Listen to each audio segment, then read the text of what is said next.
ہم سب آپ شخصیات کو کبھی زیر بحث نہیں لاتے، لیکن کوئی تاریخی شخصیت جس کا ایک رول ہو، جس کا ایک اثر ہو، ایک سوال ہمیں موصول ہوا، اور وہ جو ہمارے پہاڑی علاقے ہیں، صوبہ سرحد موجودہ خیبر پختونخوا، اس کے ایک باشندے کا ہے۔ بڑا معصومانہ سا سوال ہے۔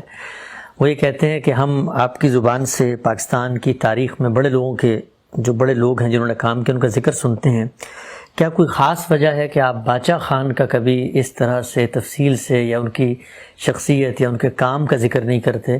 انہوں نے جو بات پوچھی ہے وہ یہ کہ کیا آپ بھی باقی پاکستانیوں کی طرح ہمارے لیڈر کو غدار سمجھتے ہیں؟ اس طرح نہیں ہے جس طرح کہ آپ نے خیال کیا ہے کہ میں فلاں شخصیت کا ذکر کر رہا ہوں یا فلاں کا کر رہا ہوں۔ کوئی مسئلہ ہوتا ہے جس کے تحت کسی شخصیت کا ذکر ہوتا ہے۔ میرا عام ذوق یہ ہے نہیں، یعنی میں کوئی تاریخ پہ یا اور اس طرح کے واقعات پر گفتگو نہیں کرتا۔ کبھی قرآن بیان کر رہا ہوتا ہوں، کبھی حدیث بیان کر رہا ہوتا ہوں، کبھی دین کے حقائق کی شرح و وضاحت کر رہا ہوتا ہوں۔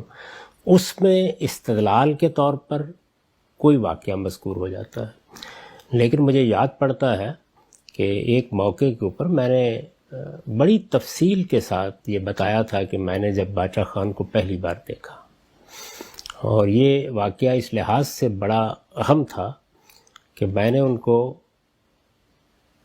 ہمارے عہد کے جلیل القدر عالم مولانا سید ابو اللہ مودودی کے پاس آتے ہوئے دیکھا پہلی بار۔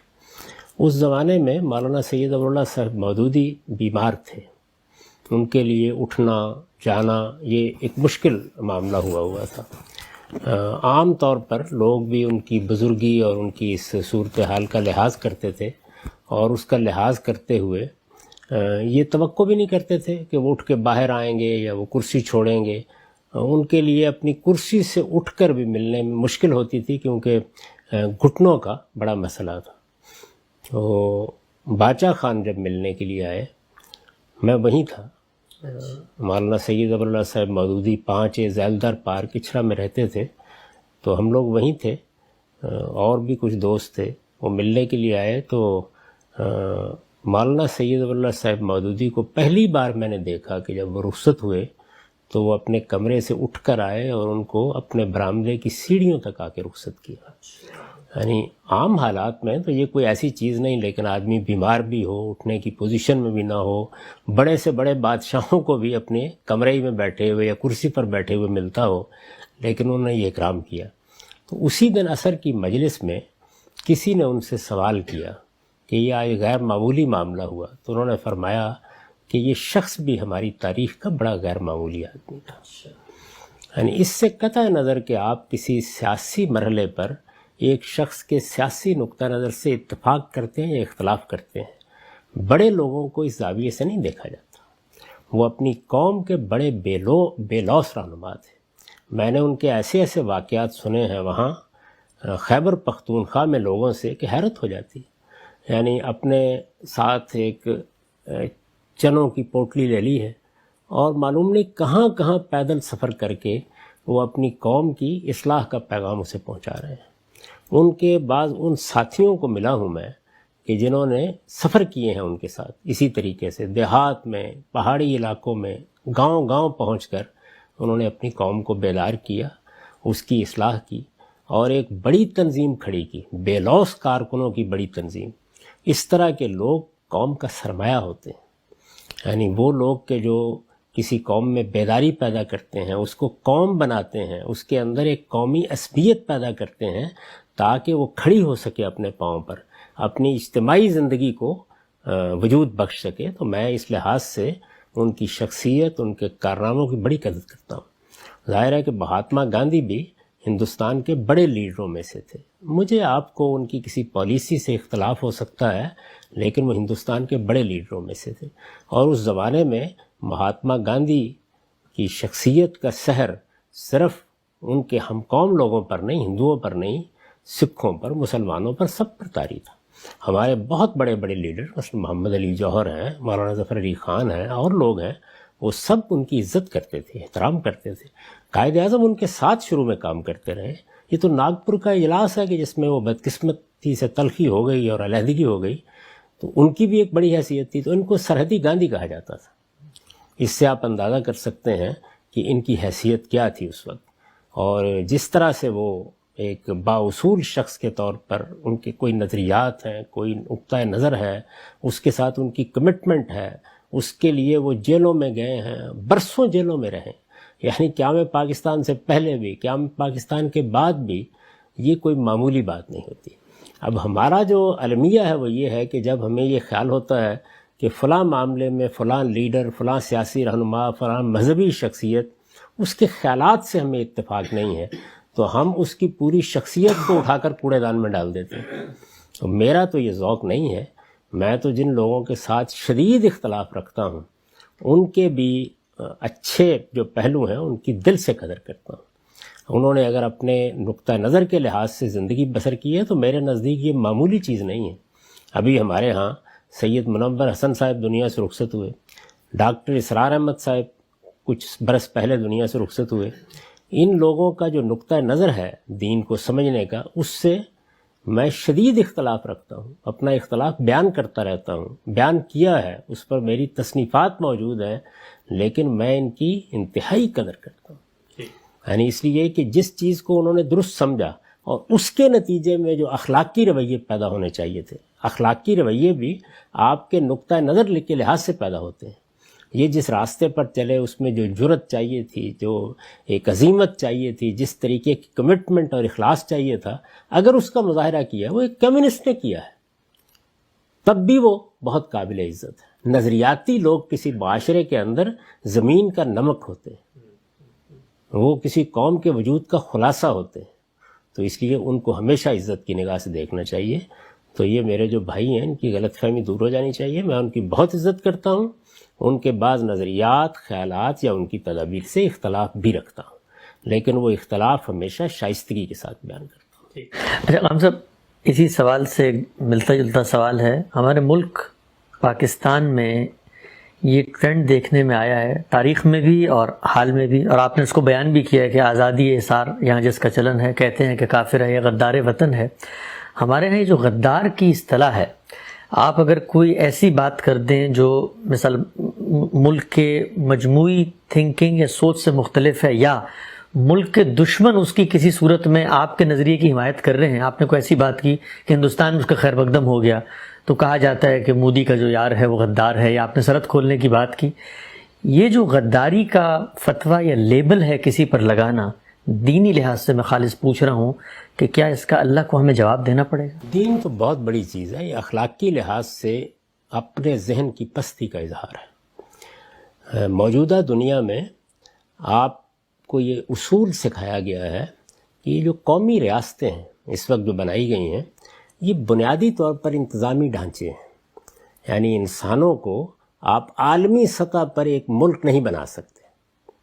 اس وقت آپ دیکھیے کہ ہم یونائٹڈ اسٹیٹس میں بیٹھے ہوئے ہیں، یو ایس میں بھی یہ ممکن نہیں ہو سکا کہ ایک ملک تو بنا لیا گیا ہے لیکن ریاستیں بالکل ختم کر دی جائیں۔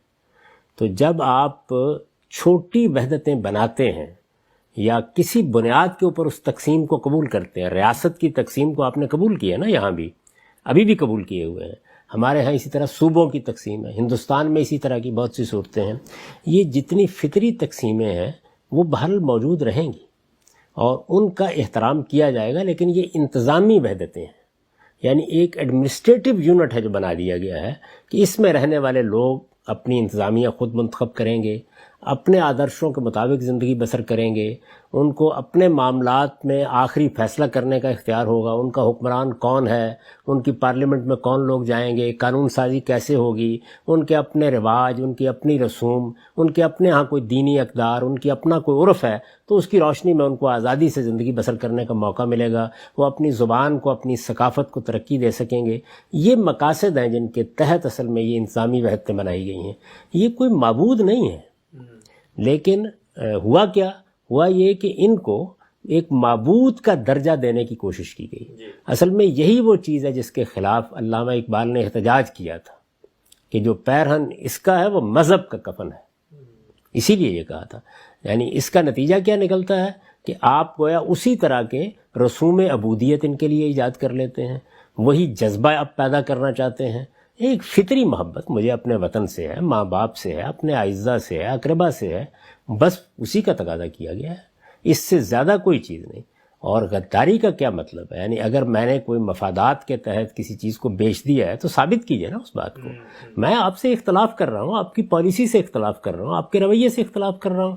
اب پاکستان میں ایک آدمی یا ایک لیڈر یا ایک رہنما یا ایک گروہ یا ایک جماعت اگر یہ سمجھتی ہے کہ ہندوستان کے ساتھ ہماری مخاصمت ختم ہونی چاہیے اور ہمیں اس کے ساتھ یہ رویے نہیں اختیار کرنے چاہیے، سیاسی سطح پر معاملات کو زیر بحث لانا چاہیے، یہ کوئی جنگ و جدال کا موضوع ہی نہیں ہے، نہ اس معاملے میں پڑھنا چاہیے. ایک نقطہ نظر ہے، آپ اس نقطہ نظر پہ تنقید کریں، برملا تنقید کریں، لیکن اس کے لیے یہ غدار اور اس طرح کے الفاظ بولنا یہ اپنی پستی کا اظہار ہے. یہ کبھی بھی نہیں کرنا، اس سے نفرتیں پھیل دی ہیں. دیکھیے یہ جو اس طرح کی چیزیں ہیں وہ سیاسی لوگ فلاں غدار ہے اور فلاں یہ ہے بولتے ہیں، اور بالکل اس کے برعکس مذہبی لوگ کیا کرتے ہیں، یہ کفر ہے، یہ شرک ہے. یعنی اس میں بھی ایک مسلمان ہے وہ آپ سے ایک معاملے میں اختلاف رکھتا ہے، آپ کے خیال میں قرآن مجید کا کسی حدیث کا یہ مدعا ہے، اس کے نزدیک دوسرا مدعا ہے. تو آزادانہ طور پر ایک ایسی فضا پیدا کرنا جس میں لوگ اپنی رائے دیں، ایک دوسرے پر شائستگی سے تنقید کریں، شائستگی سے اختلاف کریں، شائستگی سے یہ کہہ کر بحث ختم کر دیں کہ جی میں نے اپنی بات کہہ دی، آپ اس پر غور فرمائیے گا. آپ نے کوئی اجتماعی سطح پر فیصلے کرنے ہیں، اس میں دنیا میں اتفاق کر لیا گیا ہے قرآن مجید کے دیے گئے اس اصول پر کہ آپ اکثریت کی رائے پر قانون بنا لیں گے، بس اس سے زیادہ کچھ نہیں. جب آپ اکثریت کی رائے کو فیصلہ کن مانتے ہیں تو آپ کے خیال میں اقلیت کو بحیرہ عرب میں ڈالائیں گے؟ جی وہ بھی تو سنتا رہے گی. یعنی اگر فرض کر لیجئے 50-60% لوگوں نے ایک شخص کو حکمران منتخب کر لیا ہے، باقی 40% ان کے ساتھ کیا کرنا ہے؟ آپ نے مار دینا ان کو. ہو سکتا ہے اگلی دفعہ جس شخص کو یا جس پارٹی کو یا جس گروہ کو یا اس نظریے کو وہ درست سمجھتے ہوں اس کے ماننے والے اوپر آ جائیں. تو یہ باہمی بقا کے احساس کے ساتھ جینا، ایک دوسرے کی عزت کرنا. اور جب کوئی شخص، آپ کسی آدمی کو انتہائی احمق سمجھتے ہوں لیڈروں میں اور کسی حال میں اس سے اتفاق نہ کرتے ہوں، لیکن وہ ملک کا وزیر اعظم بن گیا ہے، اب اس کو عزت دی جانی چاہیے، اس کا ذکر بھی عزت سے ہونا چاہیے، اس کی اچھی باتوں کی تحسین کرنی چاہیے، اس کی بری باتوں پر نقد کا آپ کو حق حاصل ہے. یہی جمہوری اسپرٹ ہے جس کے تحت ہم جئیں گے. لیکن نقد کرتے وقت یا تبصرہ کرتے وقت آپ کسی آدمی کی نیت پر حملہ آور ہو جائیں، کسی آدمی کے محرکات جانچنے کی کوشش کریں، اس کو غدار قرار دینے کی کوشش کریں، موٹے موٹے الفاظ بول کر اس کی زبان بند کرنے کی کوشش کریں، یہ اپنی پستی کا اظہار ہے، اپنی غلط تربیت کا اظہار ہے. اس وقت بھی آپ جب سوشل میڈیا پر کبھی دیکھتے ہیں تو بالکل حیرانی ہو جاتی ہے. یعنی لوگ غلیظ گالیاں دے رہے ہوتے ہیں اپنے مخالفین کو، ان کی نیتوں پر حملے کر رہے ہوتے ہیں. تو ہم سب کو مل کر، یعنی خاص طور پر مذہبی رہنما، دانشور، اساتذہ، اسی طرح سیاسی زعما، ان کو لوگوں کے سامنے تنقید کی شائستہ روایت زندہ کرنی چاہیے. بتانا چاہیے لوگوں کو کہ یہ تنقید کی شائستہ روایت ہے جس سے علم بھی آگے بڑھتا ہے اور جس سے انسانوں کے درمیان محبت بھی پیدا ہوتی ہے، ان کا باہمی احترام اور ان کی عزت. لوگ بار بار کہتے ہیں امت کو متحد ہونا چاہیے. آپ دو فرقوں کو کہیں کہ آپس میں لیڈرشپ ایک کر لیں، آپ کو مارنے کے لیے تیار ہو جائیں. امت متحد ہونی چاہیے اور دونوں تقریریں کر رہے ہوں گے، دونوں کے لیڈر تقریریں کر رہے ہوں گے، رہنما اس کے اوپر. میں ہمیشہ یہ کہتا ہوں کہ امت تو متحد پتہ نہیں ہوگی نہ ہوگی، آپ اختلاف کرنے کے آداب سیکھ لیں. اصل میں اتحاد کی، وحدت کی بنیاد اس سے پیدا ہوتی ہے. یعنی میرے لیے اس وقت 1.5 ارب کے قریب مسلمان ہیں، وہ سب محمد الرسول اللہ کی امت ہے. اس کے اندر دین کے علماء میرے علماء ہیں، دین کے ائمہ میرے ائمہ ہیں، سائنسدان ہیں، دانشور ہیں، وہ میرا اثاثہ ہیں. ان سب کی میں عزت کروں گا. جہاں مجھے ذرا سا اختلاف ہوا میں نے اٹھا کے اس کو ادھر پھینک دیا، اس کو ادھر پھینک دیا، باقی پھر رہ کتنے جاتے ہیں؟ یعنی وہی جو آپ کے فلاں اور فلاں حضرت کے پیروکار ہیں. تو یہ بڑی افسوسناک ذہنیت ہے.